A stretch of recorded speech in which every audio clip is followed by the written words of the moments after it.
লেখিকা ইপ্সিতা মিত্রর শেষ অধ্যায়। দেখলে তো তোমার মা আজকে কি সিনটাই না ক্রিয়েট করলো। ইস, কোনো মানে হয়? এইসব 5 স্টার হোটেলে ডিনার করতে কেউ কখনো নিয়ে যায় ওই রকম একটা ইলিটারেট মহিলাকে? রাগে গজগজ করতে করতে কথাগুলো বলল মল্লিকা। আজকে পারদ খুব চড়েছে। পার্থ তাই মিনমিন করে উত্তর দিল, আমি কি করব? তাতান জেদ করলো বলেই তো নিয়ে যেতে হলো। আফটার অল আজ ওর বার্থডে। কথাটা শুনে মল্লিকার পারদ আরও চড়ল, সঙ্গে গলার রেঞ্জও। What do you mean? এখন যদি জন্মদিনে তোমার ছেলে বলে যে বাবা যাও, গিয়ে গঙ্গায় ঝাঁপ দাও, তুমি দিয়ে দেবে? প্রশ্নটা শুনে নীরবতা পালন করা ছাড়া আর কিছুই করার ছিল না পার্থর। তবে মল্লিকা আর নীরব থাকলো না, বলেই চলল, কি করতে যে বাবা মার কথা না শুনে তোমার মতন একটা অজপাড়াগার ছেলেকে বিয়ে করলাম কে জানে। লোকে এমনি এমনি তো বলে না ফ্যামিলি কালচার ক্লাসের কথা, কারণ আছে। আজ বুঝছি তোমার মতন একজন এত বড় গাইনোকোলজিস্টের মা যে এ ফর অ্যাপেলও জানে না, সেটা কেউ বাইরে থেকে দেখে বুঝবে? ইস, আজকের পার্টিতে আমার সব অফিস কলিগস, কলেজ ফ্রেন্ডস, রিলেটিভসরা এসেছিল। কি ভাবলো আমাদের ব্যাপারে? I felt so insulted. এক নিঃশ্বাসে কথাগুলো বলে মল্লিকা এবার থামলো দম নেওয়ার জন্য। তখনই ঘরের দরজায় টোকা। ভাঙা গলায় খুব আস্তে সে জিজ্ঞেস করলো, বাবু আসবো? এতক্ষণ যার জন্য বাবুকে ফ্যামিলিয়ার ক্লাস নিয়ে এত কথা শুনতে হলো, সেই মহিলাকে হঠাৎ চোখের সামনে দেখে বাবুরও মাথাটায় আগুন জ্বলে উঠল। বেশ দাঁত মুখ খিচিয়ে ডক্টর পার্থ বসু তার মাকে বলে উঠল, এত সব ব্যাপারে ন্যাকামি করো কেন বুঝতে পারি না। চলেই তো এসেছে ঘরের মধ্যে, এখন পারমিশন নেওয়ার কি কোনো মানে আছে? ও সরি, তুমি তো আবার পারমিশনের মানে বুঝবে না। বলছি, অনুমতি নেওয়ার কি কোনো দরকার আছে? কথাটা শুনে দরজার ওপারে দাঁড়িয়ে থাকা মহিলাটা থতমত খেয়ে গেল। তারপর কোনো মতে কথা সাজিয়ে আমতা আমতা করে বলল, না আসলে প্রেশারের ওষুধটা শেষ হয়ে গেছে, 2 দিন হলো। তুই কি একটু এনে দিতে পারবি? পারবো না, কি করবে? অ্যান্ড আই ডোন্ট থিঙ্ক যে তুমি এত সহজে পরলোকে যাবে। আমার লাইফটাকে হেল না করে তো তোমার যাওয়া হচ্ছে না। কথাটা শুনে এবার মল্লিকা বলে উঠল, থাক পার্থ, আমাকে শুনিয়ে আর মাকে শাসন করতে হবে না। যতটা ইনসাল্ট হওয়ার তো হয়েই গেছে ওনাকে পার্টিতে নিয়ে গিয়ে, এখন বাড়িতে এসে এই সিন ক্রিয়েটার পোষাচ্ছে না। এরপর আর মল্লিকা ওই ঘরেই থাকলো না। খাটের ওপর রাখা বালিশটা তুলে পাশের ঘরে শুতে যাওয়ার জন্য পা বাড়ালো। পার্থ বুঝলো এটা ওর পানিশমেন্ট। এখন এই ঝামেলা, অন্য ঘরে শোয়া, দরকার ছাড়া কথা না বলা চলবে প্রায় 7 দিন। ব্যাপারটা ভেবেই আবার ছড়ানো ছেটানো রাগটা এসে জমা হলো দরজার ওপারে দাঁড়িয়ে থাকা মায়ের ওপর। সব তোমার জন্য হলো, তুমি বোঝো না? তুমি আমাদের সোসাইটিতে মেশার মতন মানুষ না। আমি বললাম আর তুমি নাচতে নাচতে চলে গেলে হ্যাংলার মতন। তুমি তো তাতানকে মিথ্যে বলতে পারতে যে তোমার শরীর খারাপ, তাহলেই তাতান আর জেদ করতো না। কিন্তু না, সব সময় আমাকে সব জায়গায় লজ্জা দিতেই হবে। জাস্ট কিছু বলার নেই।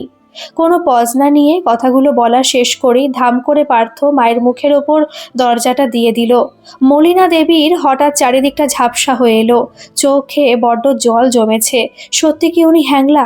জন্মদিনে নাতির মুখের ওপর না বলতে পারিনি, মিথ্যে কথা সাজিয়ে গুছিয়ে বলতে পারিনি, তাই উনি হ্যাংলা? প্রশ্নগুলো বারবার মনে ভিড় করতে থাকলো। আর চোখে ভেসে উঠল পার্টিতে আসা লোকগুলো হাসি হাসি মুখ। সবাই হাসছিল ওনাকে দেখে, মজা নিচ্ছিল একজন গাইয়ার।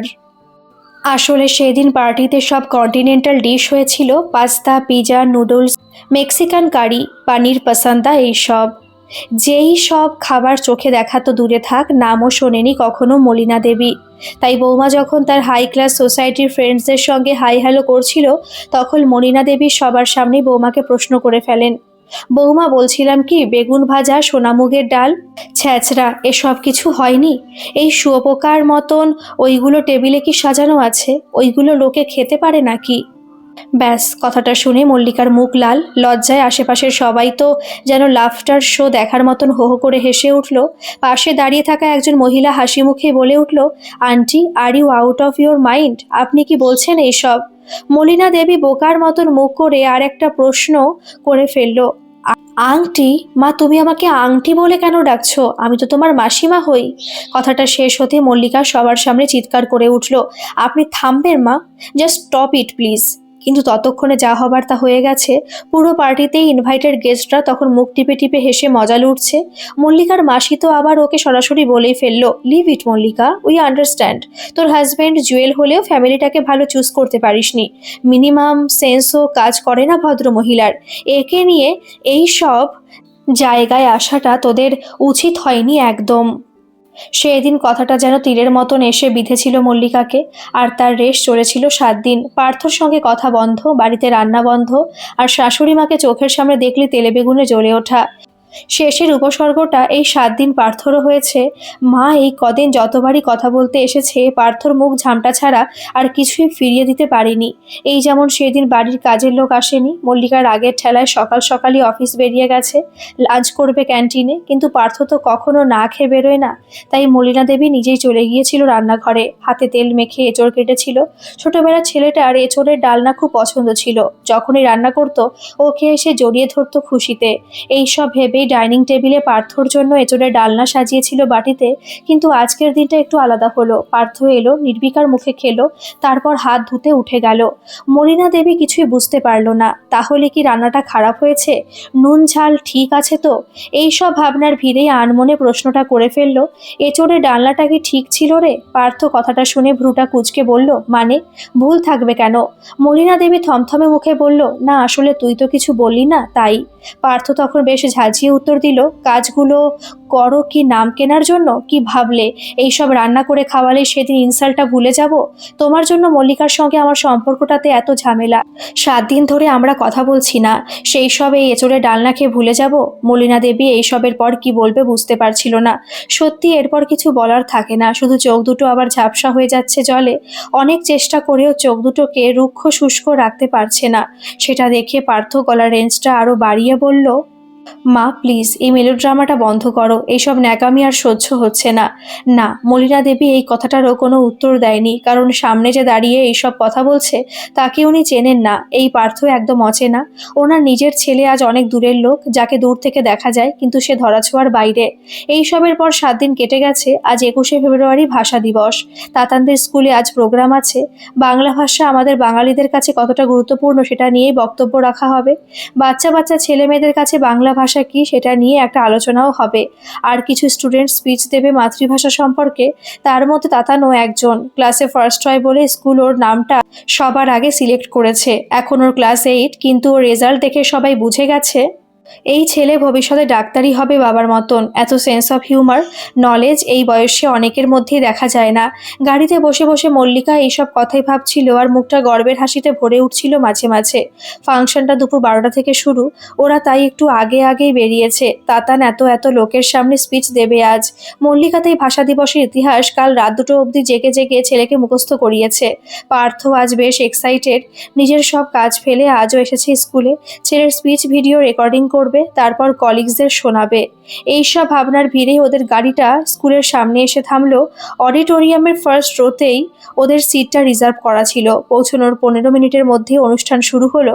রবীন্দ্রসঙ্গীত গেয়ে উদ্বোধনী অনুষ্ঠানের পরই তাতানের স্পিচ। পার্থ সঙ্গে সঙ্গে মোবাইলের ভিডিও ক্যামেরা অন করে রেডি।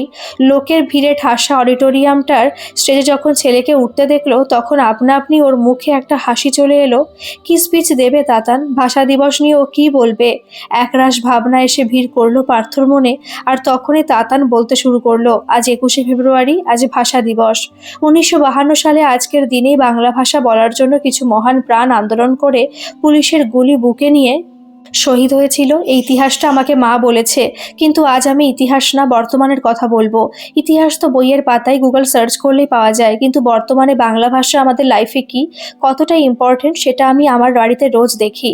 আমার ঠাকুমা ইংলিশ জানে না, কারোর সঙ্গে কথা হলে হ্যালো হাউ আর ইউ বলতে পারে না, কন্টিনেন্টাল ডিশের মানে বোঝে না। এমনকি আন্টি ডাকটাও ঠাকুমার কাছে অজানা, তার বদলে কাকিমা জেঠিমা শুনেই অভ্যস্ত। আর এই সবের জন্যই ছোট থেকে দেখছি আমাদের বাড়িতে আমার ঠাকুমাকে নিয়ে সবার খুব লজ্জা। বাবা নিজের ফ্রেন্ড সার্কেলের সঙ্গে ঠাকুমার পরিচয় করিয়ে দেয় না কখনো। বাড়িতে কিটি পার্টি হলে মা ঠাকুমাকে স্ট্রিক্টলি বারণ করে দেয় যেন নিজের ঘর থেকে না বেরোয়, ড্রয়িং রুমে ভুল করেও সবার সামনে না আসে। এমনকি আমার বার্থডে পার্টিতেও ঠাকুমার এন্ট্রি আমার মা বাবা পছন্দ করে না। ঠাকুমাকে নাকি 5 স্টার হোটেলে নিয়ে যাওয়া যায় না, তার জন্য 7 দিন ধরে বাড়িতে ঝামেলা হয়। মা বাবার সঙ্গে কথা বন্ধ করে দেয়। ছোট থেকে আজ অবধি দেখেছি মা বাবা ঠাকুমাকে যেন সবার থেকে লুকিয়ে রাখতে চায়। গড়গড় করে ইংলিশ বলতে পারে না বলে সে এথিকেটস জানে না, লোকের সাথে মিশতে জানে না। মুখ খুললেই ব্লান্ডার করবে, এই রকমই একটা ধারণা সবার। যদিও আমার ঠাকুমা দারুণ রান্না করতে পারে, ভীষণ সুন্দর গানের গলা এই বয়সেও, রবীন্দ্রসঙ্গীত খুব সুন্দর গায়, দারুণ ভালো গল্পও বলতে পারে। ছোটবেলায় তো মা বাবা অফিস থেকে অনেক রাত করে ফিরতো, তখন ঠাকুমাই আমাকে ঘুম পাড়াতো রূপকথার গল্প শুনিয়ে। না, ফেয়ারি টেলের মানে না জানা থাকলেও ব্যঙ্গমা ব্যঙ্গমী কি কথা বলে সেটা জানে ঠাকুমা। কিন্তু ওই যে বললাম, ফেয়ারি টেলে যেই ক্লাসটা আছে যেটা ব্যঙ্গমা ব্যঙ্গমীতে নেই হয়তো, তাই মা বাবা বলে ঠাকুমারও কোনো ক্লাস নেই।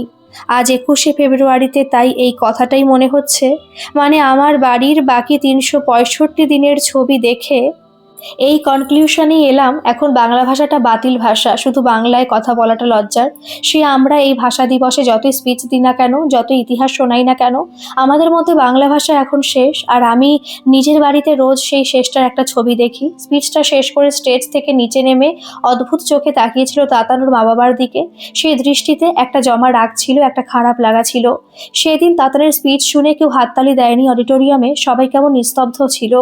আসলে বাস্তবের মুখোমুখি হয়েছিল হয়তো সবাই, রোজকার বাংলা ভাষার বাস্তবের। আর সেদিন হাজার চেষ্টা করেও পার্থ আর মল্লিকা নিজের চোখ দুটোকে ওপরে তুলতে পারেনি, বারবার লজ্জায় সেটা নিচে নেমে যাচ্ছিল।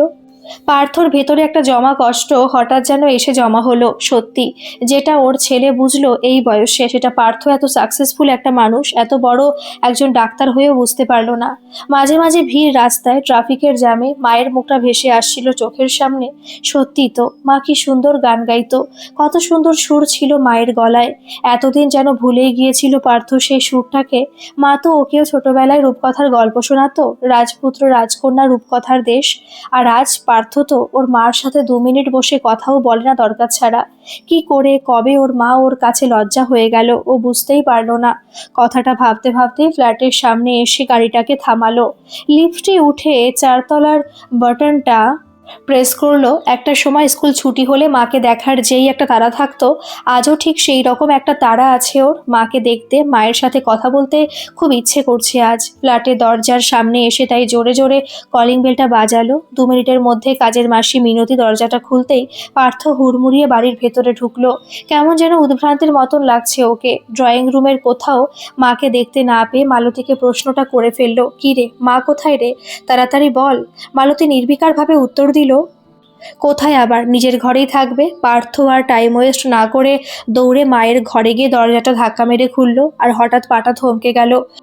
ঘরের মাটিতে মা পড়ে আছে, নিথর একটা শরীর, তবে মুখে একটা শান্তি, জীবন থেকে মুক্তি পাওয়ার শান্তি। পার্থ সেদিন মাকে অনেক ডেকেছিল, অনেকবার মার শরীরটা ধরে ঝাঁকিয়েছিল, অনেক চেষ্টা করেছিল মায়ের সাথে কথা বলতে, কিন্তু সেদিন মার কোনো উত্তর দেয়নি। মা সারা জীবনের মতন চুপ করে গিয়েছিল।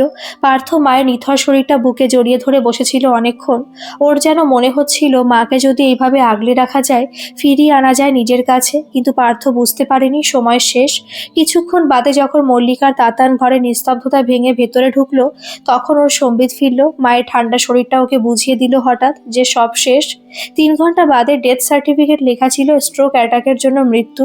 পার্থ রিপোর্টটা চোখ বুলিয়ে যেন পাটা টাল খেয়ে গেল। 2 সপ্তাহ আগে তাতানের জন্মদিনের দিন রাত্রিবেলা মা ওর ঘরে এসেছিল না প্রেশারের ওষুধের কথা বলতে, আরও মুখের ওপর দরজা বন্ধ করে দিয়েছিল।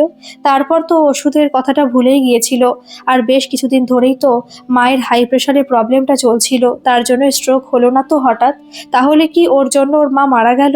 সেদিন চুল্লিতে মাকে ঢোকানোর সময় শেষবার মায়ের মুখটা দেখলো, আর কানে যেন একটা কথা বেজে উঠলো, অ্যান্ড আই ডোন্ট থিঙ্ক যে তুমি এত সহজে পরলোকে যাবে। আমার লাইফটাকে হেল না করে তো তোমার যাওয়া হচ্ছে না। ওর মা যখন সেদিন ওষুধ কেনার কথা বলতে এসেছিল, ও তো মুখ ঝামটা দিয়ে উত্তরটাই দিয়েছিল মাকে। আর যেন চুল্লির আগুনে পুড়ে মা তার প্রত্যুত্তরটা দিয়ে গেল। একটা অধ্যায় নিঃশব্দে শেষ হলো। গল্পটি কেমন লাগলো অবশ্যই কমেন্ট করে জানাবেন, আর ভালো লাগলে একটা সাবস্ক্রাইব করে আমার পাশে থাকবেন। ধন্যবাদ।